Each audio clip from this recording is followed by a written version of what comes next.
My brother Dalton stood frozen in the doorway of my 23rd floor corner office, his Rolex catching the afternoon sunlight, his face draining of every ounce of color as he recognized the man sitting in the leather chair beside my desk. Sterling Hayes, the same venture capitalist who'd just pulled the plug on his restaurant empire 72 hours ago, calling in loans, freezing funding, and sending his entire house of cards crashing down. I felt my pulse quicken, not from fear, but from something darker, something I'd been feeding in secret for 18 years. The taste of 2 decades of humiliation dissolved on my tongue like bitter, dark chocolate, the kind that makes your mouth pucker before the sweetness hits. "Surprised to see me, Dalton?" I asked, my voice steady as morning frost on window glass. "Sit down. You're about to learn what happens when you spend 20 years treating family like something you'd scrape off your shoe. If you've ever been mocked by the people who should have believed in you most, hit that subscribe button right now, because what comes next will restore your faith in justice. And trust me, you'll want to see how this ends." The oven timer chimed at 4:30 in the morning, pulling me from exactly 3 hours and 14 minutes of sleep. I wiped flour from my left cheek, it was always the left one somehow, and slid another tray of vanilla bean cupcakes into the industrial oven I'd bought secondhand from a closing diner in Spokane. My bakery, Sweet Surrender, occupied 800 square feet of narrow storefront on Maple Street, squeezed between a laundromat that smelled perpetually of fabric softener and a used bookstore run by a 70-year-old conspiracy theorist named Murray. The space smelled like brown sugar and cinnamon and butter, the scent clinging to my clothes, my hair, even my skin when I showered at night. I'd opened the shop 4 months after my divorce from Griffin, using my half of the house sale and every penny from my retirement account. At 42 years old, with crow's feet starting to claim territory around my eyes and my knees already complaining about the concrete floors, I was starting completely over. My family thought I'd suffered some sort of midlife breakdown. A cupcake shop?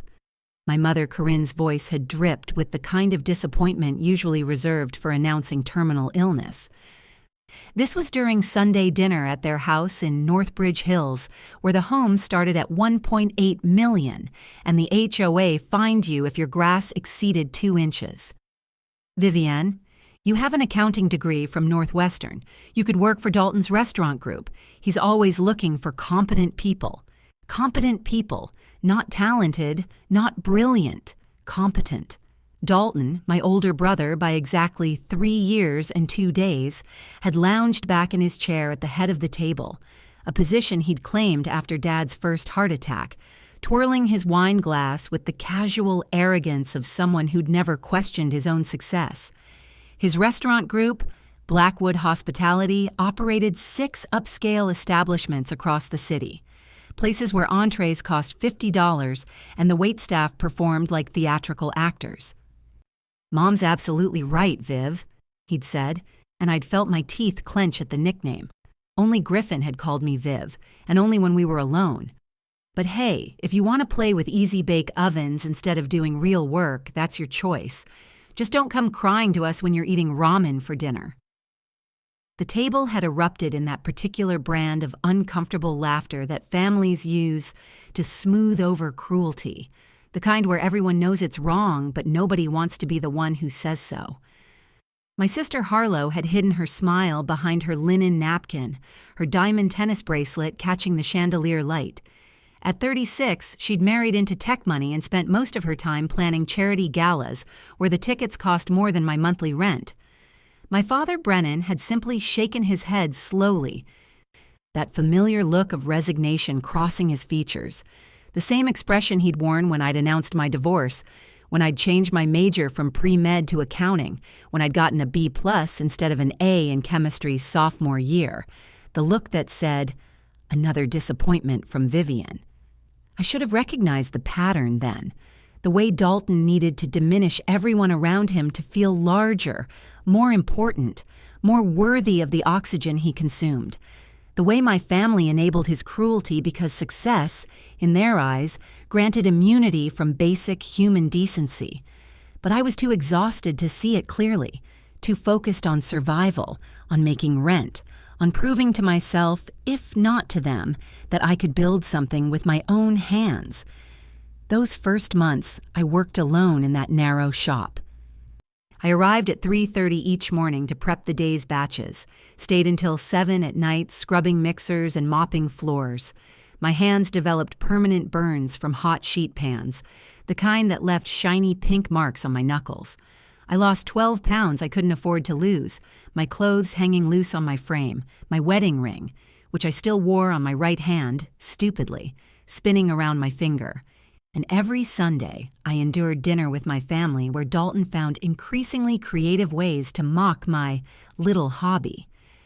"How many cupcakes does it take to pay rent, Viv?" he'd ask during appetizers, loud enough for everyone to hear.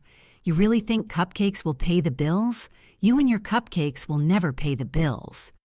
"Dalton," my mother would say, but the reprimand held no weight. She'd be smiling. I'd smile tightly. Swallow the words I wanted to say and change the subject. Ask about Harlow's latest fundraiser. Inquire about Dad's golf game. Become invisible again. Because underneath the exhaustion and humiliation, something else was growing. Something patient and calculating and quiet. I'd always been exceptional with numbers. Not just good, exceptional. My professors at Northwestern had tried to recruit me for graduate school, talked about PhD programs and research positions. I'd chosen the practical route instead, gotten my CPA, married Griffin, worked at a mid-sized firm until the divorce, and I was starting to notice things about Dalton's success that didn't quite add up. Little things at first, the way he'd mention opening a new restaurant location but complain about cash flow in the same breath. The way his clothes got more expensive while his staff whispered about late paychecks. The way he'd bought a 42-foot yacht but claimed he couldn't loan me $3,000 for a commercial mixer. I filed those observations away like receipts in a shoebox. Not because I had a plan, I didn't, not then, but because numbers don't lie, even when people do. And my brother, I was beginning to suspect, was a very accomplished liar. Harlow's 40th birthday party took place at Apex, Dalton's flagship restaurant on the 16th floor of the Ashford building. Floor-to-ceiling windows overlooked the city. Crystal chandeliers cast warm, amber light over white tablecloths that probably cost more than my monthly flower budget. And waiters in crisp black uniforms moved through the crowd carrying trays of champagne that wasn't the cheap stuff. I'd arrived at 6:30, 30 minutes before the party started, carrying a 3-tier birthday cake in a white bakery box, lemon lavender with Swiss buttercream roses, a flavor combination I'd spent 6 weeks perfecting after Harlow mentioned, just once in passing, that lavender was her favorite scent. Each layer had been brushed with homemade lemon curd. The buttercream had real vanilla bean specks. The roses had taken me 4 hours to pipe, my hands cramping by the end. Dalton intercepted me at the host stand, his smile predatory. "Viv, you didn't actually think we'd serve that, did you?" He glanced at the cake box with undisguised contempt, the way you'd look at a wet dog that just walked into your living room. "We have a pastry chef, a real one, trained at Le Cordon Bleu. You understand?" My chest tightened. That familiar sensation of my rib cage compressing around my lungs. "Harlow specifically requested that I make her cake, Dalton. She asked me 3 weeks ago." Harlow was being polite. He took the box from my hands, just took it like I was a delivery person he didn't need to tip. "Look, we'll keep it in the back kitchen. You know, for the staff to pick at later. They're not picky." He walked away before I could respond, carrying my 40 hours of work toward the kitchen like it was trash he needed to dispose of.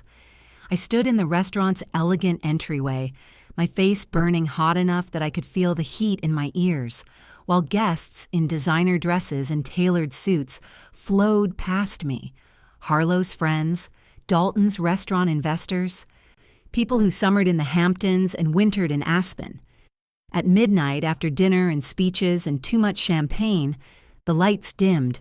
Waiters wheeled out a massive cake from Bouchon, the upscale French bakery downtown. 5 tiers decorated with edible gold leaf and sugar flowers that probably cost $800. Harlow cut into it with a silver knife while everyone applauded. Nobody mentioned my cake, not once. I found it later on my way to the bathroom, sitting on a back counter in the kitchen. Someone had taken a slice, maybe 2. The rest sat there, my careful piping work smudged, slowly drying out under the fluorescent lights. That should have been my second warning. 6 months later, my 20-year-old commercial mixer died at 9:15 on a December morning, right in the middle of Christmas rush. The motor made a grinding sound like metal eating metal. Smoke poured from the back, and the smell of burning wires filled the shop. Murray from the bookstore next door came over with a fire extinguisher, just in case. We stood there together, watching my most essential piece of equipment die. "That's a bad omen," Murray said helpfully. "Mercury must be in retrograde." The repair estimate came back at $4,800, more than the mixer was worth. I'd need to replace it entirely, which meant $6,000 minimum for a used model, $10,000 for new. My emergency fund contained $1,800. I called Dalton because he was family, because family helps family, because surely, despite everything, blood meant something. He answered on the 4th ring, restaurant noise loud in the background, the clatter of plates, the murmur of the lunch crowd, someone laughing. "Make it quick, Viv. We're slammed." My mixer died. The repair costs are more than I have. I need to borrow $3,000. I'll pay you back in 60 days with interest. The pause stretched long enough that I could hear a waiter taking an order in the background, reciting the specials in that performative voice they teach in hospitality training. "Viv, I can't keep bailing out your failing business. Maybe this is the universe telling you something." The words hit like a slap. "I'm not asking for a bailout. It's a loan, a business loan. I'll put it in writing." "Look, I've got 7 investors coming in tonight for a presentation. Major money. I can't have this kind of distraction. Call Dad if you need money or, I don't know, get a real job." He hung up. I sat in my bakery's back room, surrounded by broken equipment and the yeasty smell of unbaked croissant dough that would spoil without a working mixer, and methodically called every bank in the city. None would loan to a business barely breaking even.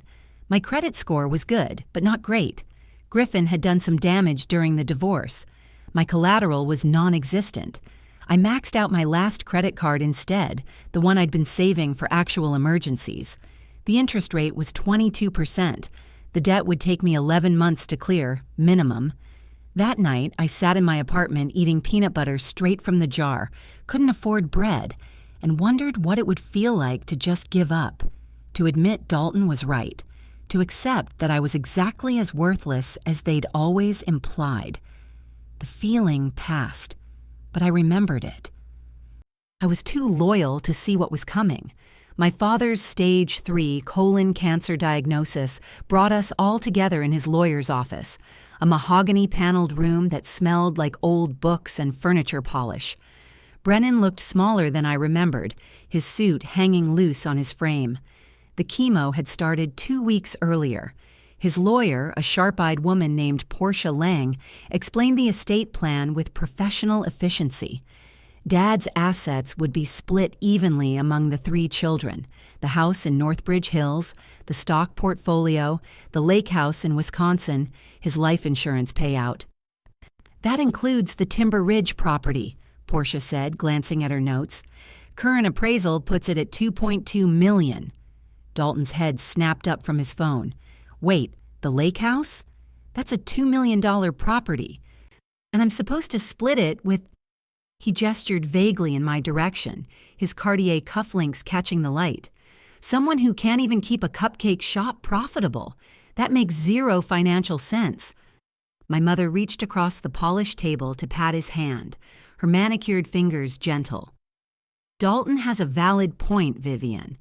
You'd probably just have to sell your share anyway.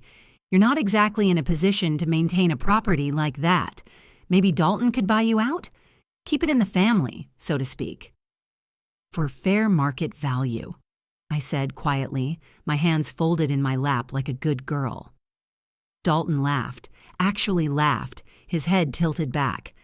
Fair market value. Right, that's hilarious. I was thinking more like a family discount, something reasonable. Say, 30 cents on the dollar?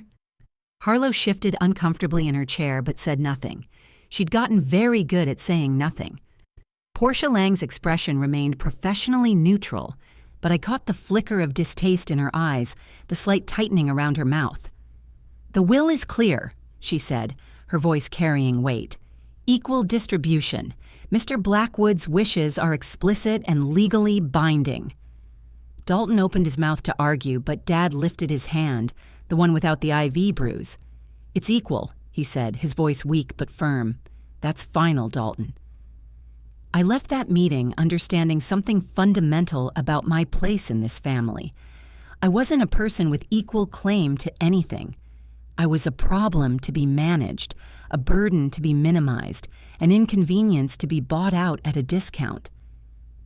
But the worst betrayal was still hidden, waiting like a snake under pretty leaves. Spring arrived, and with it a small miracle. My bakery started landing catering contracts. First, a law firm's partner retreat, 300 mini desserts.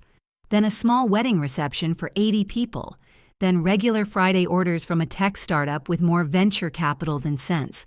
Nothing spectacular, but enough to finally show consistent profit. Enough that I could pay myself an actual salary. Enough that I started thinking about hiring help. Then my vendors started canceling. First, the flour supplier, a family operation out of Kansas that I'd used since opening. The owner, Duke, called personally. "I'm real sorry, Ms. Blackwood, but we're at capacity, can't take on any more clients." I'd been buying from them for 2 years. "Duke, I'm not a new client. I'm established." "Yeah, well, things change. Good luck to you." Then the dairy distributor. Then the specialty chocolate importer who'd been giving me wholesale pricing. Then the organic egg farm. One by one, my supply chain disintegrated like wet tissue paper. I spent 14 hours on the phone, confused and increasingly desperate, calling every supplier within 200 miles. Most gave vague excuses. A few were honest enough to say they were going in a different direction. One, a vanilla extract supplier in Tennessee, finally admitted the truth. "Look, ma'am, I can't say much without getting into legal trouble, but someone from Blackwood Hospitality called, said you were unreliable, bad credit, outstanding debts. They strongly suggested we stop supplying you, said there might be complications if we didn't."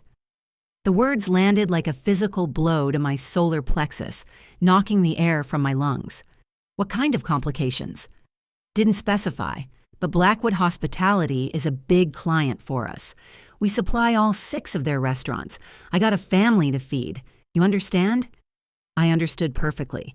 Dalton hadn't just dismissed my business.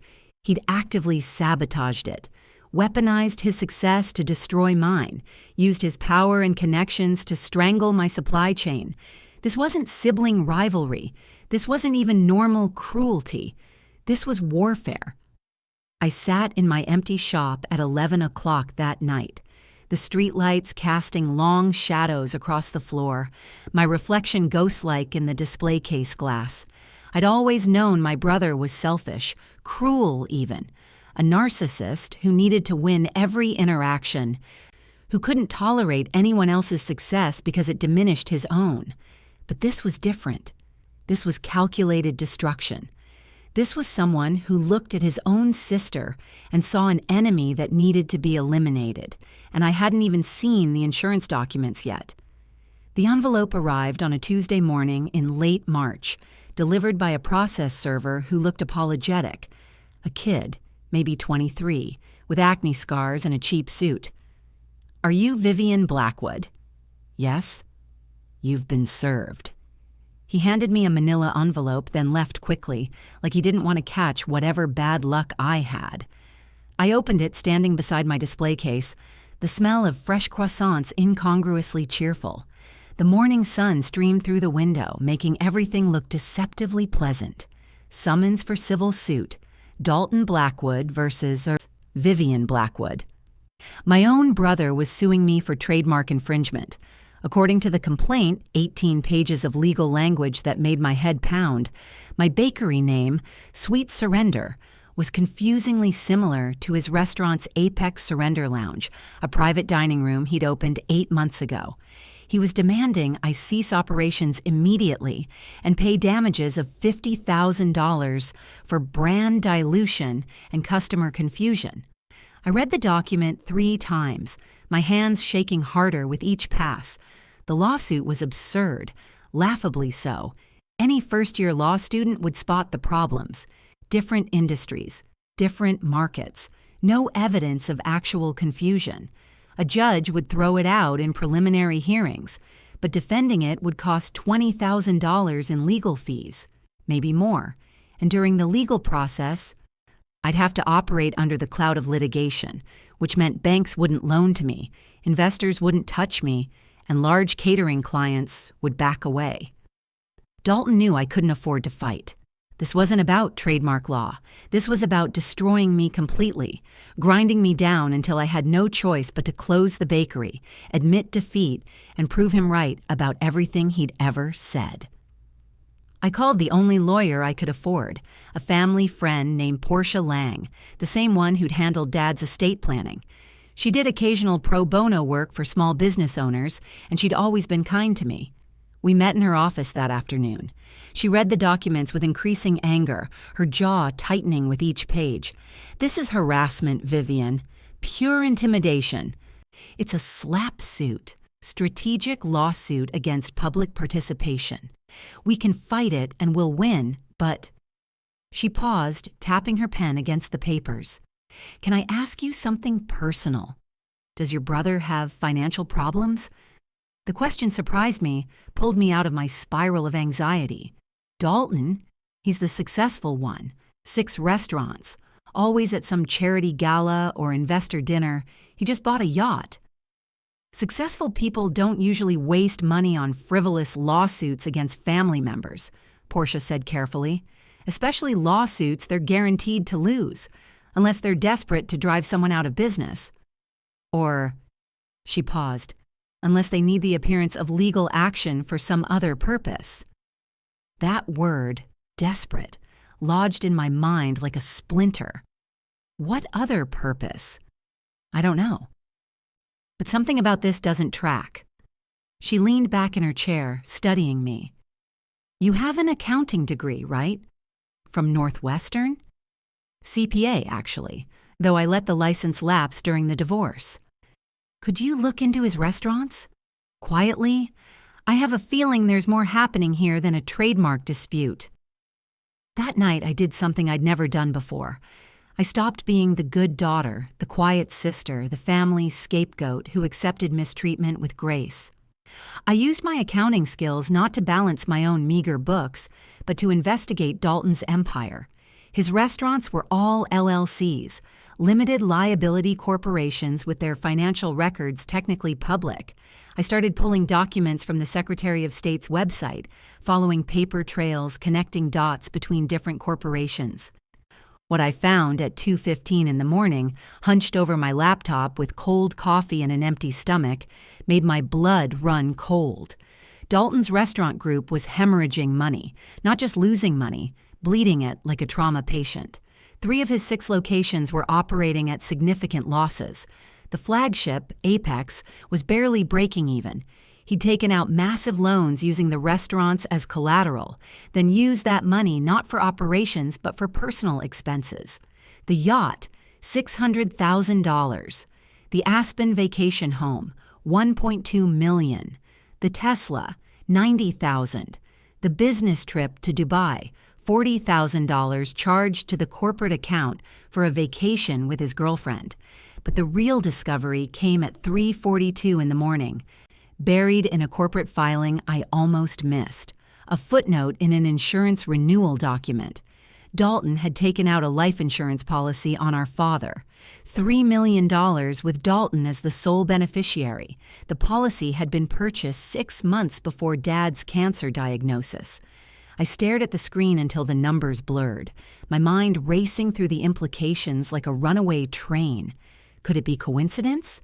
Could Dalton have just gotten lucky? or unlucky, depending on how you looked at it. With the timing, I pulled more documents. Credit card statements I shouldn't have had access to, but found anyway through a combination of corporate filings and creative searching. Dalton had paid for Dad's life insurance physical exam. He'd driven Dad to the appointment. He'd been there for the blood draw, the EKG, the whole process. And then, 2 weeks after the policy was approved, Dad had started complaining about stomach pain. I sat back from my laptop, my vision blurring with tears I didn't want to cry. The pieces assembled themselves into a picture so ugly I wanted to unsee it, wanted to unknow it, wanted to rewind to a universe where my brother wasn't capable of this. But numbers don't lie, and the numbers painted a very specific picture. Dalton needed money. Desperately. His empire was collapsing under debt and mismanagement. He'd exhausted his borrowing capacity. His investors were getting nervous, and he'd found a way to get $3 million. Our father, his own father, was worth more to him dead than alive. I was simply collateral damage, a minor irritation he'd decided to crush along the way. Probably because I might notice things, might ask questions, might, with my accounting background, spot the fraud he was perpetrating. I cried then, loud, ugly sobs in my dark apartment, the kind of crying that makes your face swell and your throat raw, not just for myself, but for the loss of something I hadn't realized I still carried, the hope that underneath all the cruelty, my family might actually love me, that blood might actually mean something beyond DNA and shared holiday dinners. The crying lasted maybe 20 minutes. When it stopped, something else remained, something sharp and purposeful and absolutely certain. If Dalton wanted war, I would give him war, but I would fight it my way, with patience, intelligence, and the same numbers he'd always assumed I was too stupid to understand. And I would make absolutely sure he faced consequences for every single thing he'd done. I withdrew the trademark lawsuit threat by settling. Portia advised against it, said we could fight and win, but I insisted. I renamed my bakery Maple Street Confections, filed the paperwork, sent Dalton's lawyers a letter of compliance. Dalton thought he'd won, posted on social media about protecting your brand at all costs and not letting anyone ride your coattails. His followers, all 12,000 of them, commented with praise and support. He had no idea he'd just given me exactly what I needed, documented proof of his willingness to harm family for personal gain. I contacted Portia again. We met in her office after hours, the building empty except for the cleaning crew. I need your help with something bigger than the lawsuit, I said, and I need complete discretion. Attorney-client privilege. Tell me.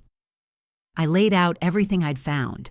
The failing restaurants, the mysterious loans, the personal expenses charged to corporate accounts, the insurance policy, the suspicious timing of everything. What do you want to do? Portia asked when I finished. I want to save my father's life, I said, and I want Dalton to face real consequences for what he's done. Not just to me, to everyone. We built the plan carefully, like architects designing a building to withstand earthquakes, each step deliberate, each action calculated. Step 1. Document everything. I created a complete forensic accounting analysis of Dalton's business empire. Every questionable transaction, every inflated expense report, every loan with suspicious timing, every dollar that moved from corporate accounts to personal use. I worked on it late at night, after the bakery closed, my accountant brain finally unleashed after years of dormancy. The analysis grew to 47 pages with another 30 pages of supporting documentation. The pattern was devastating. Dalton had been defrauding his investors for at least 3 years, possibly longer. Step 2. The insurance investigation Portia connected me with a private investigator named Kai Brenner, who specialized in insurance fraud. Former FBI, now private practice, with a reputation for thoroughness. We documented everything: policy purchase date, premium payments, Dad's sudden illness, Dalton's increased interest in Dad's medical decisions, the suspicious timing of the physical exam. We couldn't prove intent to harm. That was too far, too dark, even for Dalton probably. But we could prove highly suspicious circumstances that warranted investigation by the insurance company and possibly law enforcement. Kai also discovered something I'd missed.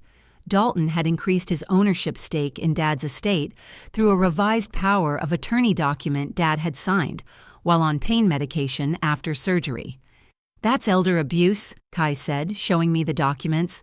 "Your father wasn't competent to sign legal documents at that time. Any lawyer worth their license would spot that."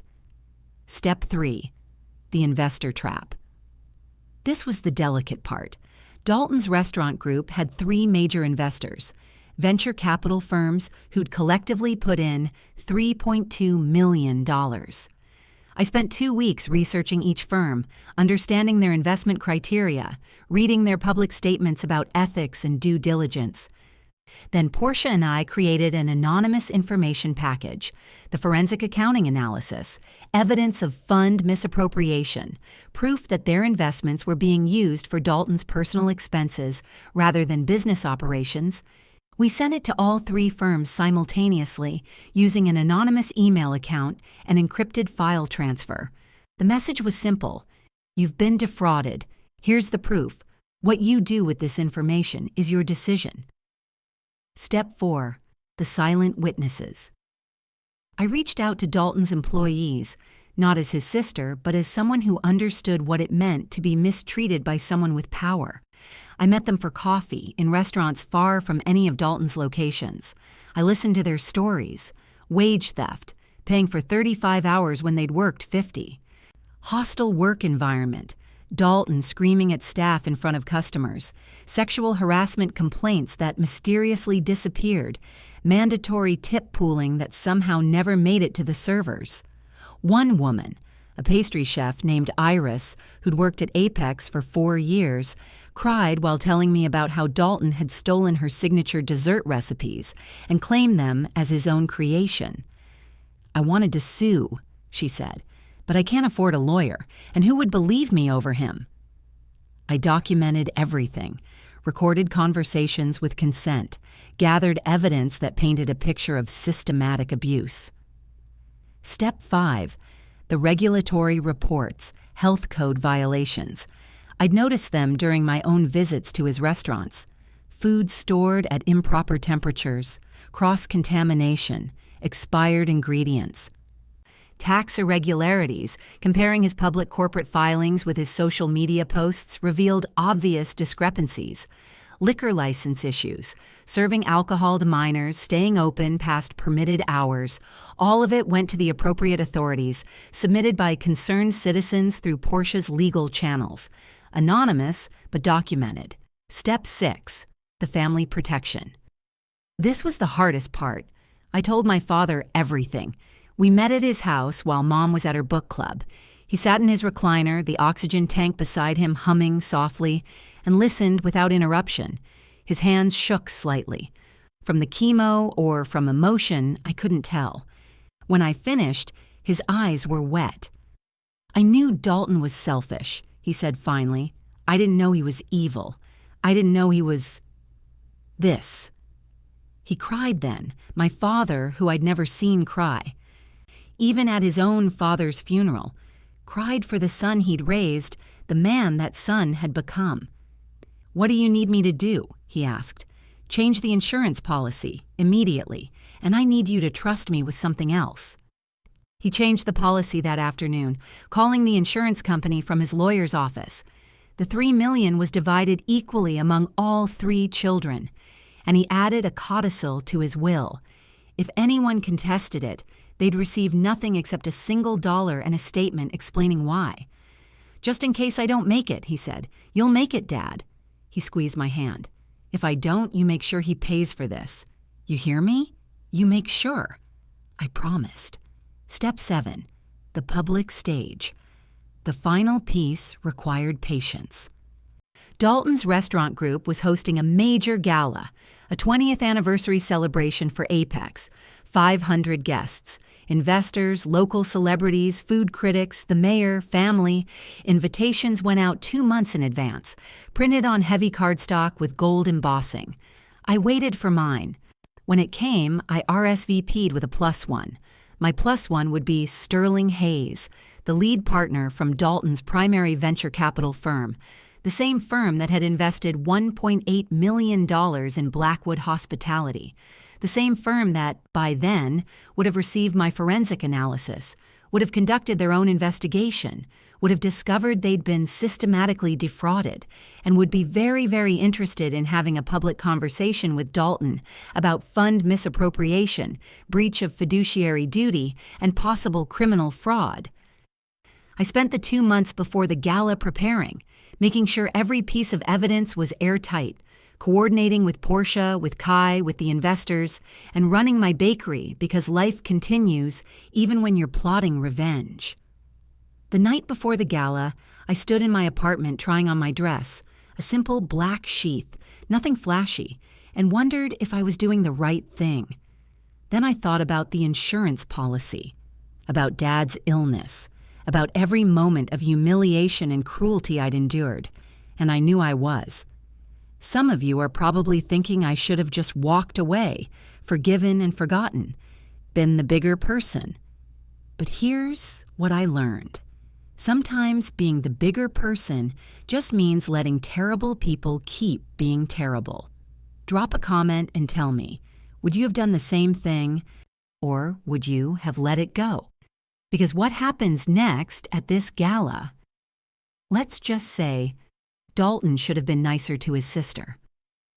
The gala took place on a Saturday evening in late September, one of those perfect early fall nights where the temperature drops just enough to remind you summer's over, but it's not cold enough to need a heavy coat. Apex's main dining room had been transformed into something from a magazine spread, white roses on every table, their scent almost overwhelming. String quartet in the corner playing something classical I didn't recognize.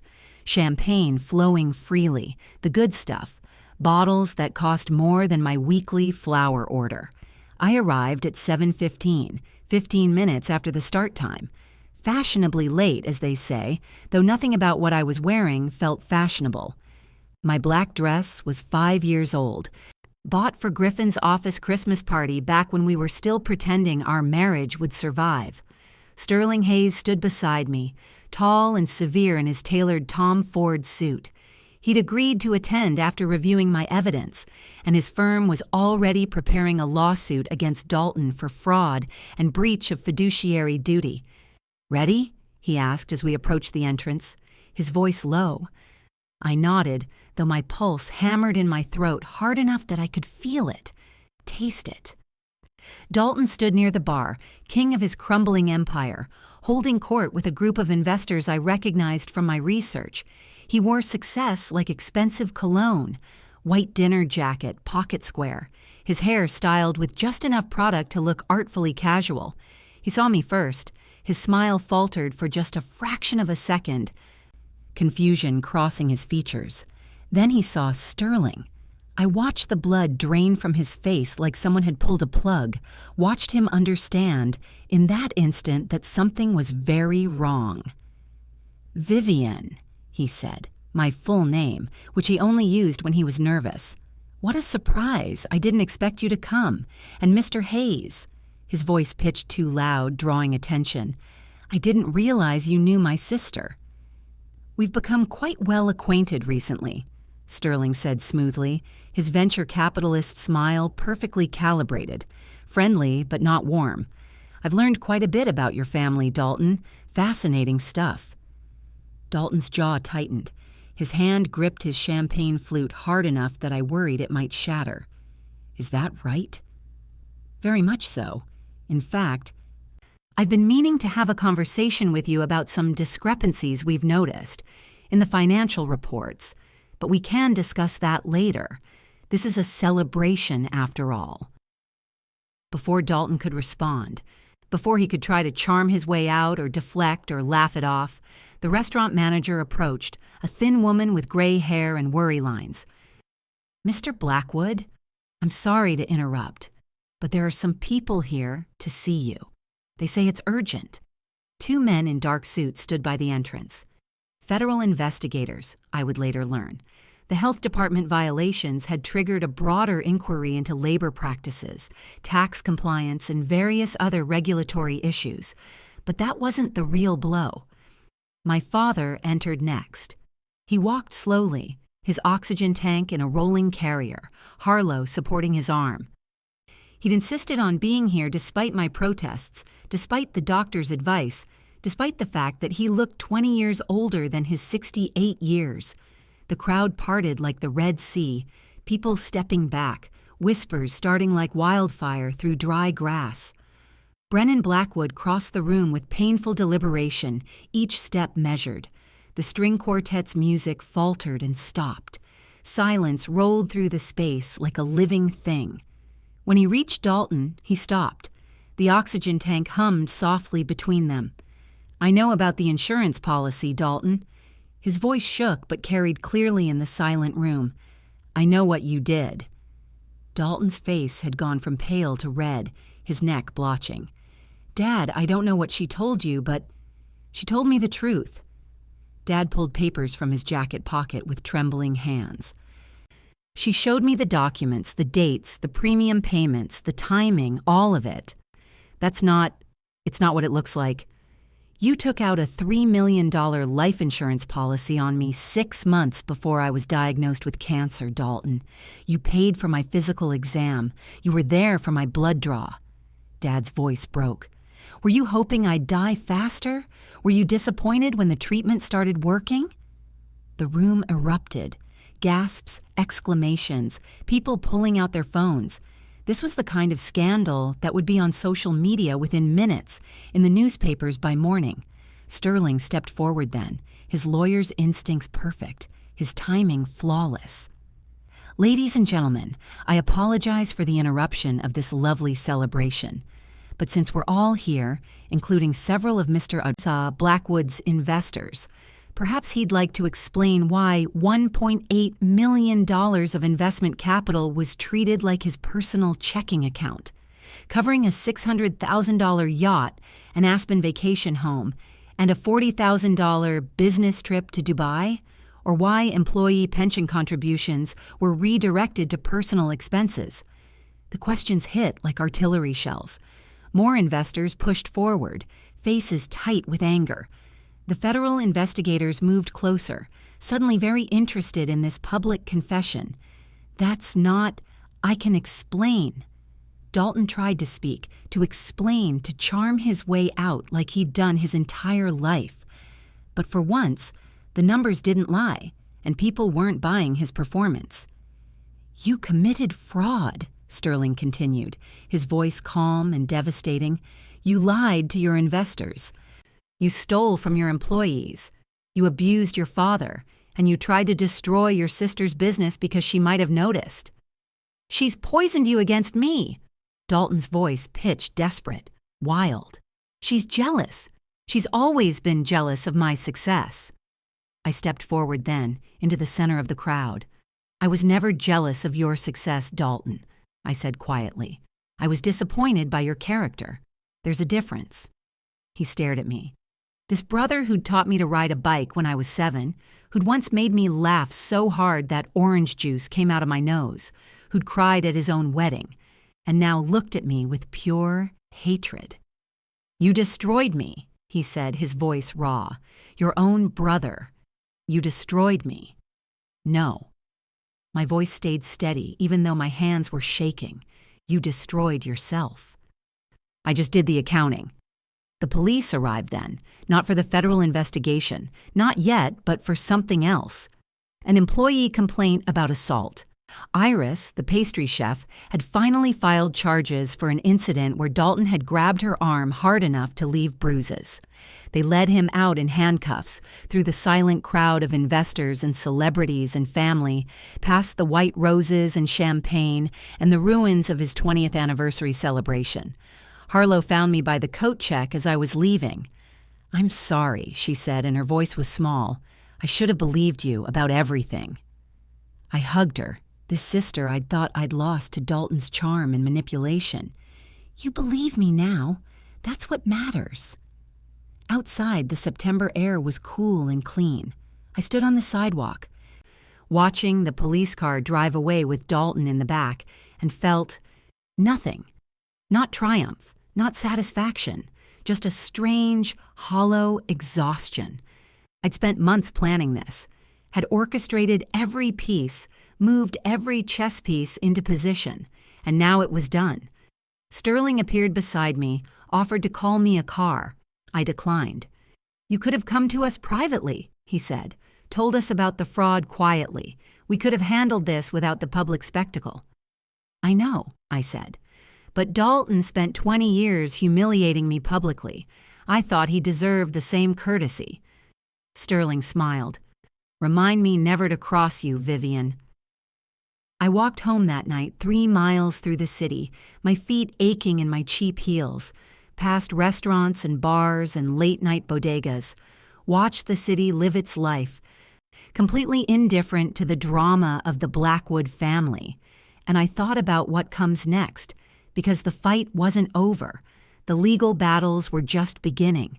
The family fallout would last years. But I'd won the important battle. I'd protected my father. I'd stopped Dalton. And I'd proven, to him, to my family, to myself, that I was never the weak one. I was just the quiet one. There's a difference. The fallout came swiftly and without mercy, like a flood breaking through a dam. Within 3 weeks, all 6 of Dalton's restaurants had closed. The investors' lawsuit proceeded with brutal efficiency, seeking not just the return of their funds, but punitive damages for fraud, breach of fiduciary duty, and racketeering.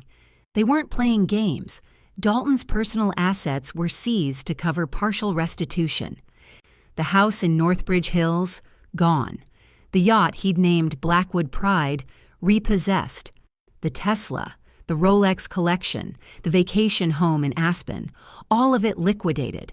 He declared bankruptcy on a Thursday morning in early November. I read about it in the business section while drinking coffee at my newly renamed bakery, the newsprint smudging my fingers. The article was brutal. Local restaurant empire collapses amid fraud allegations. Complete with his booking photo, looking haggard and 20 years older than his 45 years. The federal investigation expanded like ripples in a pond. Tax evasion charges were filed. The labor board opened multiple complaints. The insurance company launched their own investigation into the policy on Dad. Dalton faced the possibility of 5 to 7 years in prison. His lawyer, expensive, connected, was trying to negotiate a plea deal. My mother called me once, exactly once, her voice cold as January wind. "Are you happy now?" No greeting, no preamble. "You've ruined your brother's life, destroyed this family. For what?" "Your pride."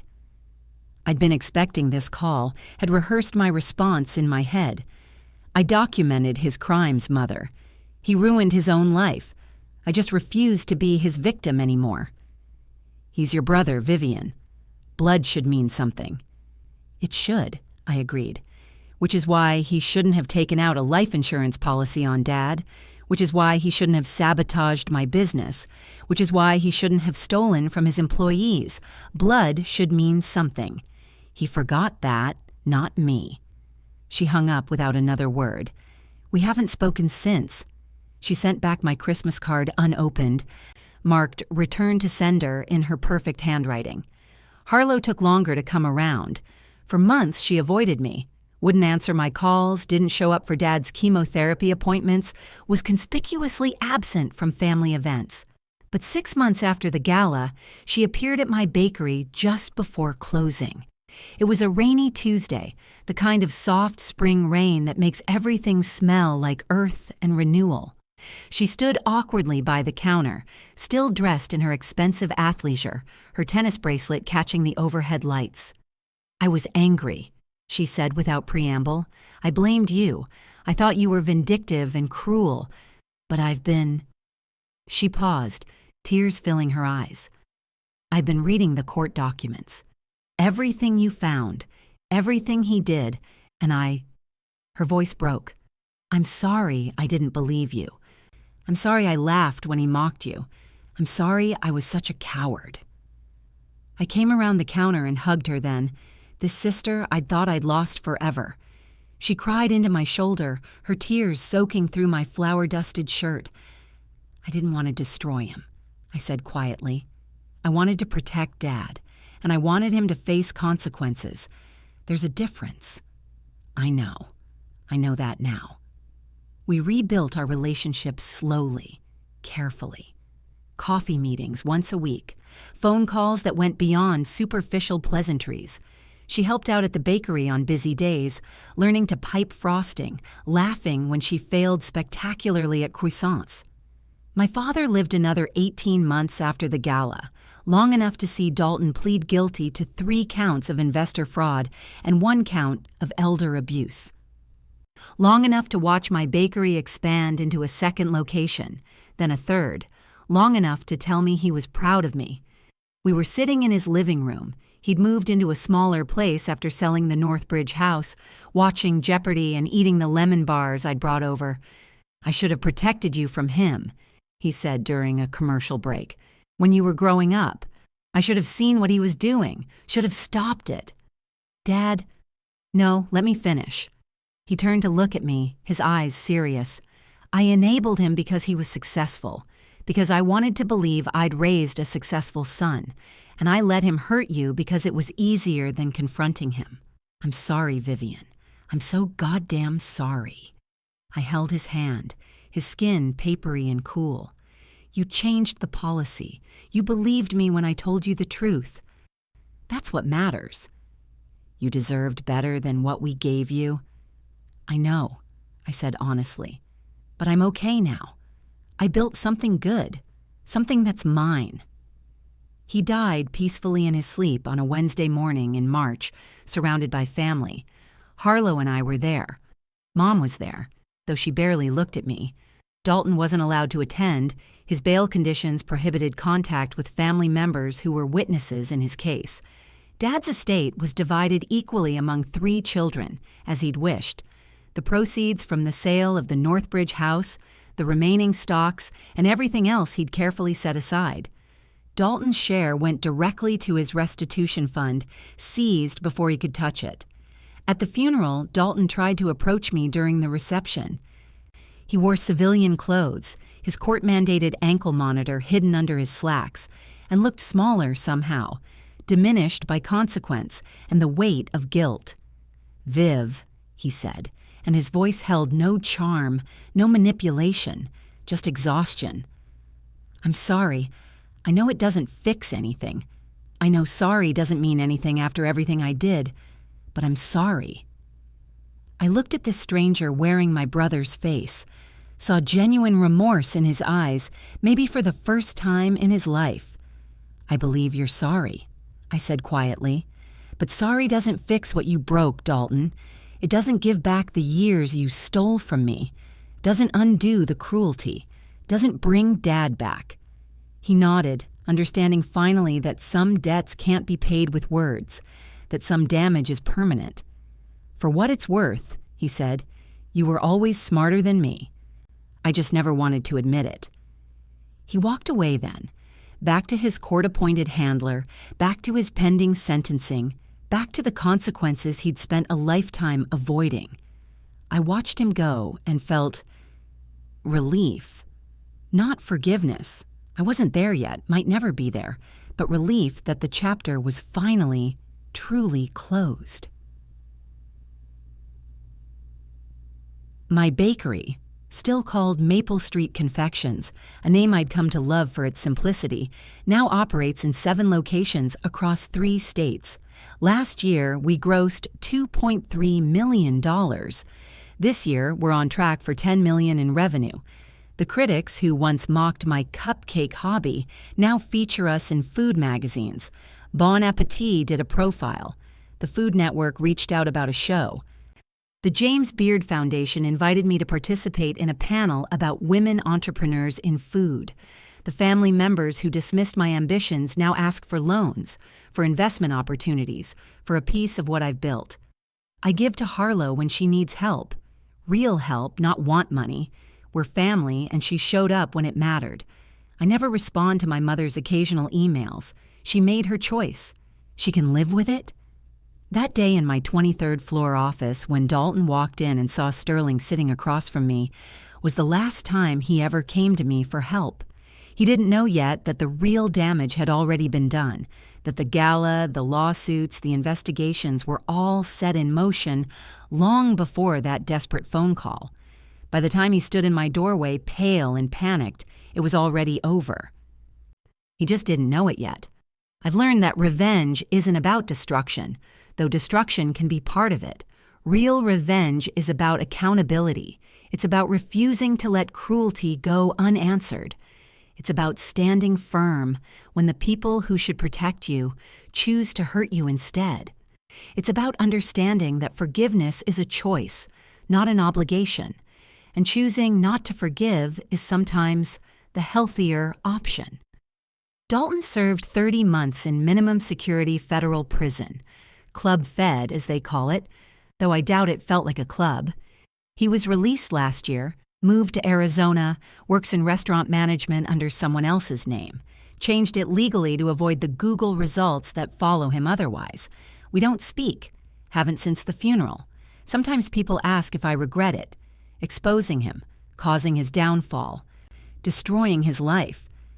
I think about that insurance policy, about how my father might have died not from cancer, but from something Dalton orchestrated, however subtly, about the employees he exploited, the investors he defrauded, the family he tormented for decades.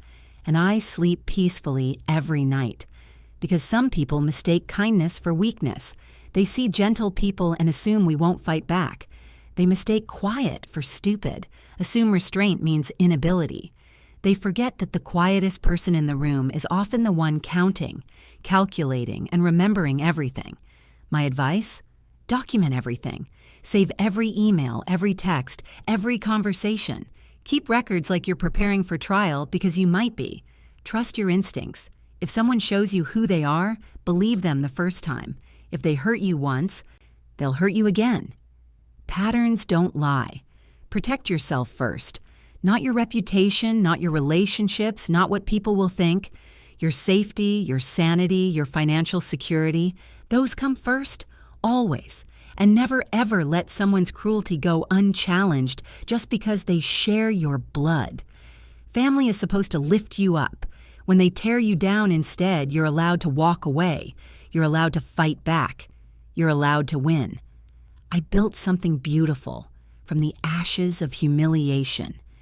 Turned mockery into motivation. Transformed weakness into strength. And I did it by remembering that numbers don't lie. Even when people do. My name is Vivian Blackwood. I own 7 bakeries. I'm worth $8 million on paper, more in assets. I employ 43 people and pay them all above market rate with full benefits. And I started with one small shop, a secondhand oven, and a family who thought I'd never amount to anything. Turns out they were wrong about a lot of things. The cupcakes paid the bills just fine. Now I want to hear from you. Drop a comment and tell me, have you ever had to choose between family loyalty and self-protection? What would you have done in my situation? Would you have exposed your brother, or would you have stayed quiet and let him get away with it? And here's the real question. If someone in your family took out a life insurance policy on you, what would your next move be? If this story reminded you that justice sometimes arrives late but always arrives, hit that subscribe button right now, because next week, I'm telling you about a grandmother who discovered her grandson's plan to inherit early, and the absolutely brilliant trap she set for him at her own funeral. You won't want to miss what happened when he opened the will and found out she'd been playing chess while he was playing checkers. Subscribe so you don't miss it. And one more thing, share this video with someone who needs to hear it. Someone who's been made to feel small by their family. Someone who thinks they're not strong enough to fight back. Send it to them and let them know. Quiet doesn't mean weak. It just means we're paying attention. I'll see you in our next story. Until then, remember, the best revenge is success. But a little public accountability never hurt anyone.